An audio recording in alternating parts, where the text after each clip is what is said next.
Мына келін не істеп жатыр? Жүр көрейік. Өлі, мына келін әлі ұйықтап жатыр ғой? Иә, енді бұл тал түске дейін ұйықтай береді ғой. Мынаны апамыз көрсе қамшымен сабайды ғой тура.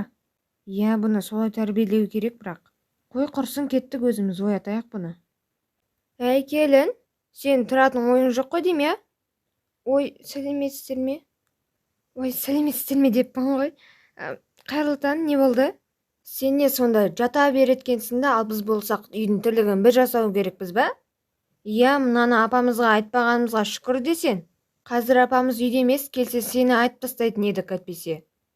Сол үшін айтпасын десен, онда сен біздің айтқанымызды орындайсың. Жарайды, айтпаңыздаршы, тек қатты ұрсатын шығар, иә? Өте қатты ұрсады. Жарайды, онда сіздердің қалағандарыңызды жасаймын. Онда сен бірінші жаман киімді киіп ал да жүр. Жаман киім несі? Менде бәрі әдемі киімдер ғой. Мейлі, ескі бір киімді кие салайыншы. Мен келдім. Енді мына шелекті ал да барып сиыр сауып кел. Немене? Бірақ та мен сиыр сауылмаймын ғой. Қалайша сауылмайсың? Мен алдында сиыр саумадым, жай ғана барып дайын сүтті сатып алып құя салғанмын. Немене? Ужас. Кешіріңіздерші, өтінем. Апама ешкімге айтпаңыздаршы. Мә, саған, сенен мұндай күтпедік. Бәсе алдыңғы шайының дәмі бір бәле болды ғой. Жарайды, айтпаймыз. Саған одан да үйретейік барып. Кеттік, жүр бәріміз бірге барып. Так, кел, саған үйретеміз енді. Осы жерге қоясың, және бірінші өзіміз саған көрсетейікші салып. Иә, міне. Қорықпа, не үшін қорқып тұрсың? Қорқамын сиырдан.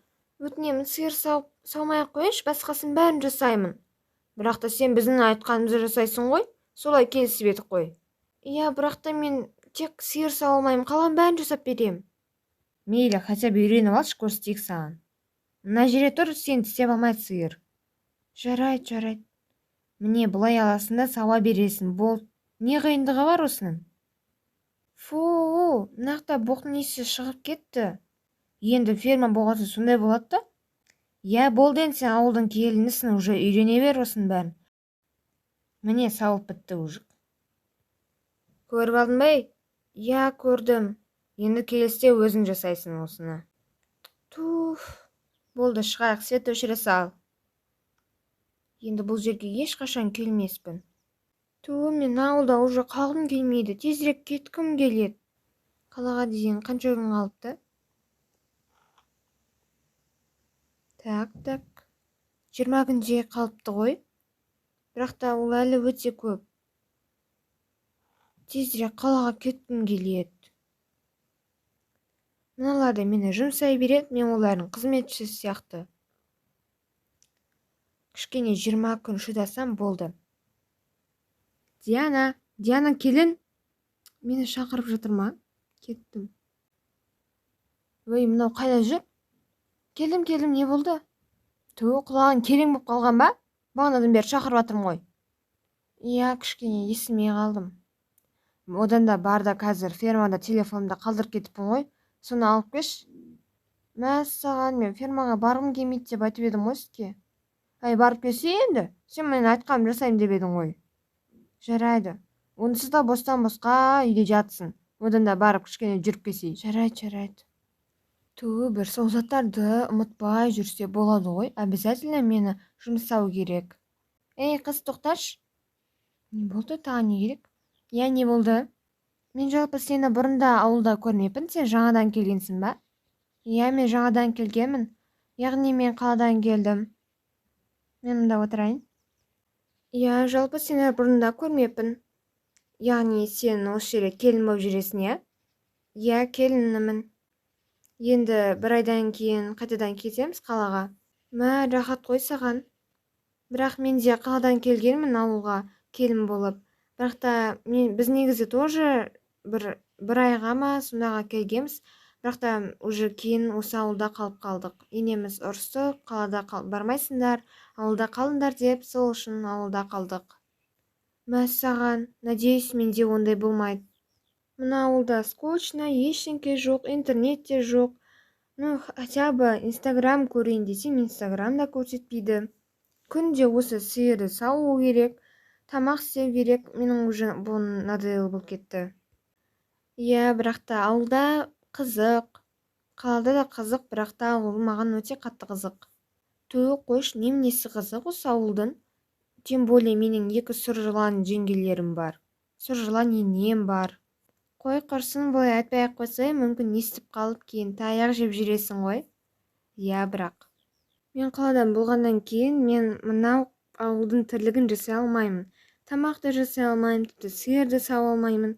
Тем более біз магазиннің сүтін ішеміз, біз бұндай сиыр сауып өмірімде көрмегенмін. Мен де басында ең бірінші ауылда келін болып келген кезде тоже сиырдан қорқатынмын, бірақ қазір мен үйреніп кеттім. Өлә, мен ұмытып кетпін ғой, мен мына жерге сол бір сұр жылан жеңгемнің телефонын алуға келгенмін. Жарайды онда. Иә, кейін көрісерміз ғой. Фу, телефонын қайда қойдым мынау? Қайда тығып кетті? Фу, сынай мынаны. Мен келдім, міне сіздердің телефондарыңыз. Ой, айналайын, қайда жүрсің? Уже біздің тамамыз пісіп қойды, тем более енеміз де келіп қалды. Жай сөйлесіп қалдым бір қызбен. Бұл енді шайды да біз жасамайтын шығармыз, дастархан жаса тезірек. Осы бәле-ше, ештеңе жасағысы келмейді. Надоел болдыңдар ғой, өздерің телефондарды тастап кетесіңдер, еще мені ұрыс естимін. Шайды да жасауым керек ол аздай. Мыналардың бәрі уже надоел. Бұлардың шайын қойып беру керек. Ей, келін, мынау немене шай? Не, сен әлі үйренбегенсің ба? Мен саған айтып едім ғой, толтырып қойма деп. Отырша қылып қоюды білмейсің. Өлә, масқара. Мә, жөндеп қой. Өлә, бүгін не, картошка жейміз ба? Не, нормально тамақ жасай алмайсың ба сен келін? Оны біз жасадық қой. Иә, бұл вообще тамақ жасамайды. Тамақ жасауды білмейді. Масқара, оны мен сен үшін келін алып алдым, тамақ жасай алмайтын болсаң. Үйренбейсің ба соның бәрін қалада шошаңдап жүргенше? Вы уже меня достали. Я лучше уйду. Я вам не служанка. Мына келін тәрбие көрген ба? Үлкенге айқайлай ма екен осыған? Осыған үйретсеңдерші кішкене. Қалай сөйлет маған? Қайдан ғана келістім осы келінге? Апа, болды, ашуланбаңыз. Иә, сізге өзіміз жақсылап тұрып шай қойып береміз ғой. Міне. Ашуланбаңыз, ашуыңызды басыңыз. Қалай ашуланбайсың маған? Сен деп сөйлеп тұр. Мен оған міндетті емеспін шай қоюға, ұнамаса өзі құйып алсын. Не деген бәле мыналардың бәрі? Әйтеуір мені жаман көреді. Тіпті нормальный бөлмемізде жоқ. Не сұмдық мынау? Дымы жоқ қой, интернетте жоқ. Тем более бұларға мен служанка болып, шай құйып жүруім керек. Еще ұнамайды дейді. Не істеуім керек енді? Қалаға бүгін кетуім керек. Мынау қайда жүр өзі, күйеуіме звондайыншы. Алло, сен қайдасың? Жұмыста? Үйге келші тезірек, бір әңгіме бар, серьезный. Не? Не үшін келе алмаймын? Жұмыстамын?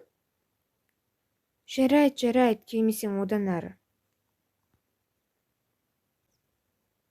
Сәлем, сен тағы келіпсің ғой?